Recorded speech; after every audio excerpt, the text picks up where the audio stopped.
No caso, seria transmitido para os seus descendentes através de doenças. Eles poderiam, os seus filhotes podem nascer com doenças ou com anomalias, tá? Isso devido ao agrotóxico que o contaminou, né? Então, ou ele pode sofrer as consequências, ou essas consequências podem ser alojadas no seu corpo e transmitidas para os seus filhotes,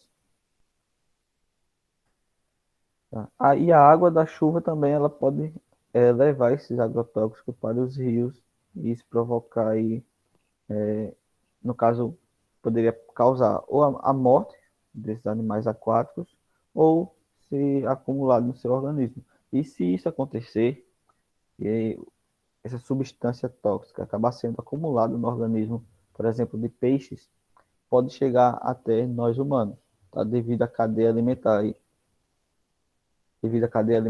essa substância ficou alojada lá no peixe ou em algum outro ser aquático que nós nos alimentamos. E aí nós, ao pescar, por exemplo, esse peixe, nós vamos nos alimentar dele, consequentemente estamos nos alimentando dessa substância tóxica, tá? Então, veja aí, ela contamina os pássaros, insetos, a chuva pode levar esse agrotóxico para o rio, para os rios, e vai contaminar os peixes, causando ou a morte deles, ou acumulando em seu corpo. E nós nos alimentamos desse peixe, estaremos também nos contaminando com esse agrotóxico, certo? Se não entender, fala.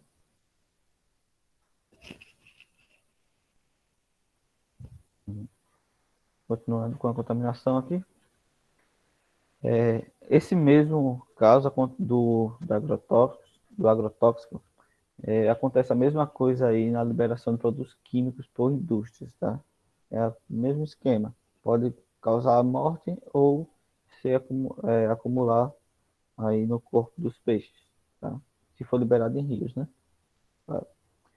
No caso do esgoto, da mesma forma também, o esgoto que é descartado aí sem tratamento nenhum, pode acontecer também, contaminar os peixes, causar sua morte, ou se alojar e poder não ser transmitido para nós, tá? Mas aí, no caso do esgoto, ocorre a proliferação de algas e micro-organismos. Isso vai reduzir a quantidade de oxigênio na água. Sem oxigênio na água, consequentemente, os peixes irão morrer porque eles não vão conseguir realizar a absorção do oxigênio da água. E dessa forma eles vão morrer asfixiados, tá? Os peixes também precisam de oxigênio. E a emissão dos gases poluentes aí são produzidos por indústrias, também por automóveis e também por queimadas aí. Poluem o ar, tá? Esses gases poluentes, eles poluem o ar através, principalmente desses três meios: indústrias, automóveis e queimadas, certo? Esses gases, eles podem aí intensificar o efeito estufa, tá? O efeito estufa já acontece, mas aí ele pode acabar intensificando esses efeitos, tá? E esses efeitos podem ser imediatos ou a longo prazo. Os efeitos causados pelos gases poluentes, né? Podem ser imediato ou a longo prazo. Ele aí contribui para o efeito estufa e também, consequentemente, ele vai contribuir aí para a chuva ácida, certo? Esses gases principalmente são o gás carbônico e o metano, e juntos aí eles podem ocasionar a chuva ácida, certo? Junto com a água e outras substâncias e outros gases presentes na atmosfera. E aí nós temos alguns exemplos, né? Do esgoto, da poluição do solo e aqui emissão de gases na atmosfera. Agora, alteração climática.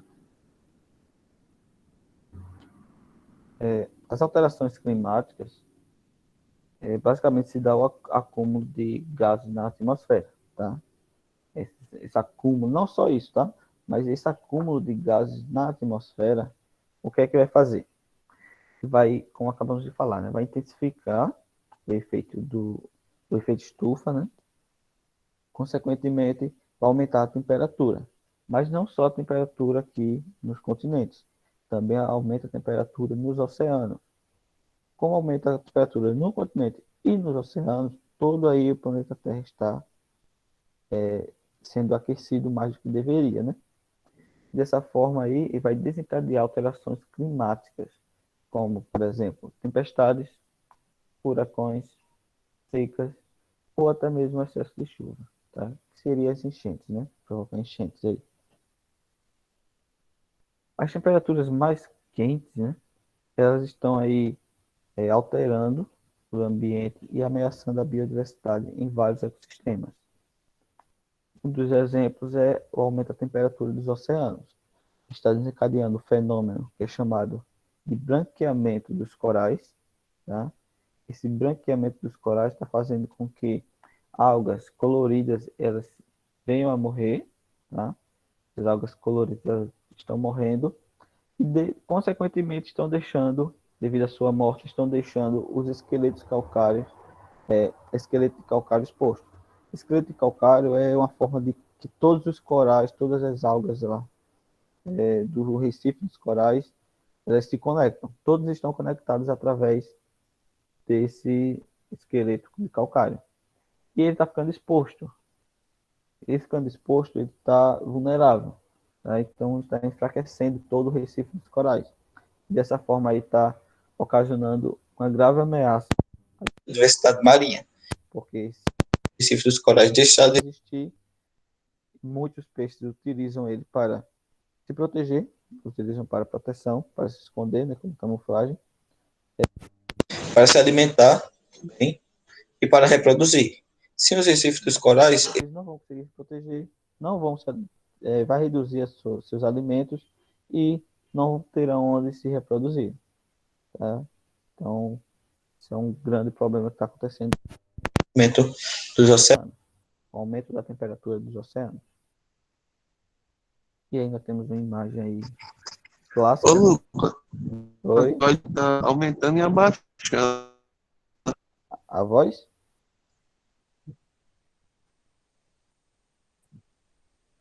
Mas aí. Seu áudio tá aumentando e abaixando. Mas tá dando para entender?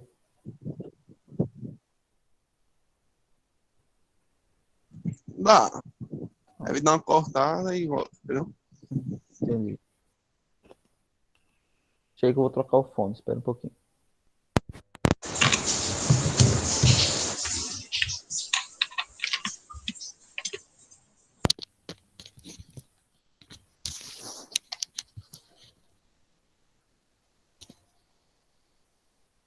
Pronto, e agora? Melhorou?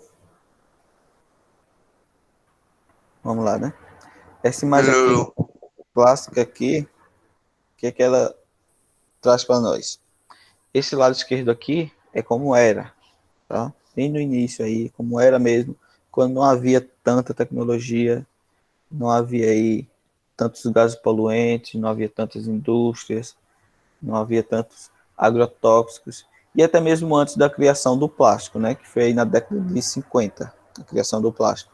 Então, até antes mesmo da criação do plástico, como tudo era, e aqui como tudo será, daqui a uns anos, talvez nem tanto quanto a gente possa imaginar, tá? Não está muito distante disso, não.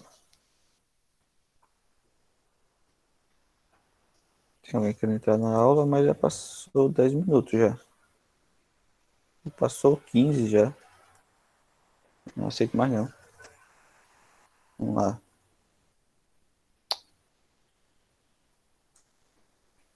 Ser bonzinho, aceitar hoje.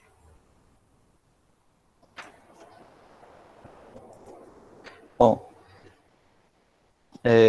e agora nós temos as unidades de conservação. Essas unidades de conservação são áreas, tá? Não é nada assim, nada físico, não é nada uma estrutura física, uma empresa, um prédio, não. A unidade de conservação é uma área que deve ser conservada.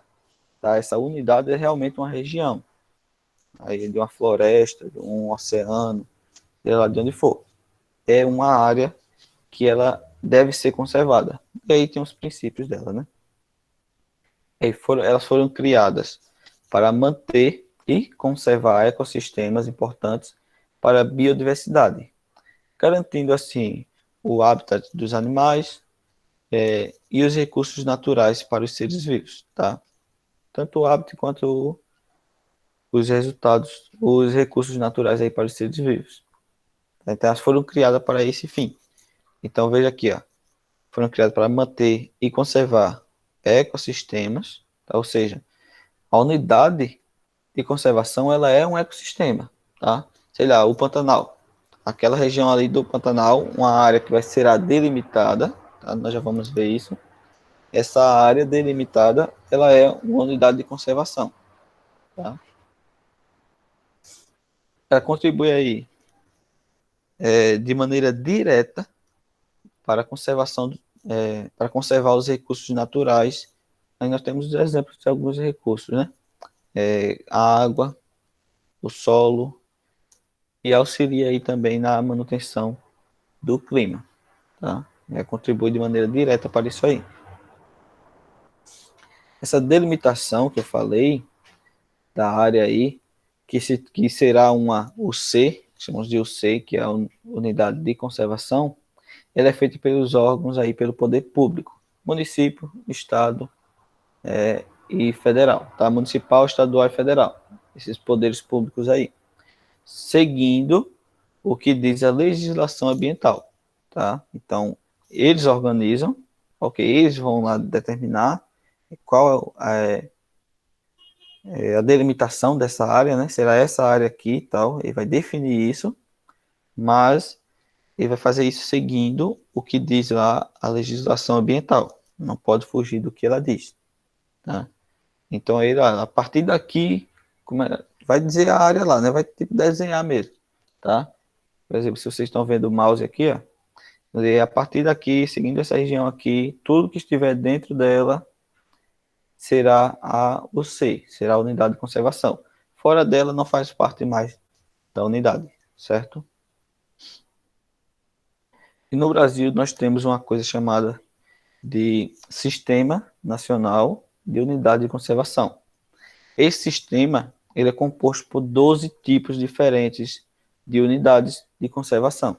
Então, no Brasil nós temos 12 tipos, tá? Não é que temos apenas 12 unidades, tá? Nós temos 12 tipos diferentes, tá? E aí que elas dependem aí da localização, esses tipos, né? Depende da sua localização, do objetivo, da necessidade de cuidado, né? Necessidade que ela tem de cuidado, se é maior necessidade ou menor necessidade, e nível de conservação, tá? Então, elas são classificadas dessa forma. Se elas têm uma determinada localidade, com o mesmo objetivo, as mesmas necessidades e o mesmo nível de conservação, ela é um tipo. Se já tem um nível de conservação diferente, já é outro tipo, tá? Então, são 12 tipos. Não são só 12 unidades, são várias, muitas. Mas aí são classificados em 12 tipos diferentes.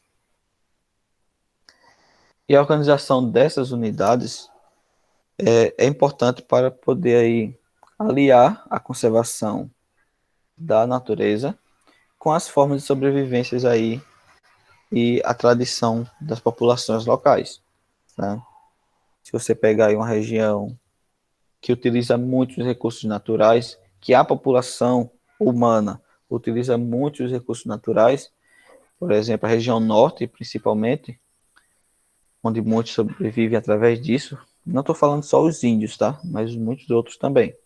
Então, essas unidades elas vão organizar aí, vão aliar, né, a conservação da natureza com a forma de sobrevivência desses seres, tá? Dessa população que lá vive, certo?